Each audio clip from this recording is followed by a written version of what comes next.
বাংলাদেশের নারীর অগ্রগতি কি শুধু নীতিমালায় সীমাবদ্ধ, নাকি ঘর থেকে রাষ্ট্র সব জায়গায় মানসিকতার পরিবর্তন দরকার?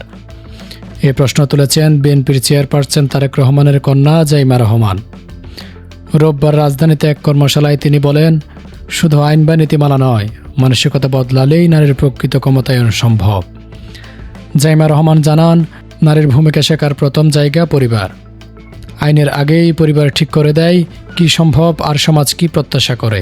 তিনি বলেন, বাংলাদেশে নারীরা গৃহস্থলী কাজে অদৃশ্য শ্রম দিচ্ছেন, যার মূল্য জিডিপির বড় অংশ হলেও তা এখনও স্বীকৃত নয়। শিক্ষায় অগ্রগতি থাকলেও নারীদের কর্মক্ষেত্রে অংশগ্রহণ এখনও 40%-এর নিচে।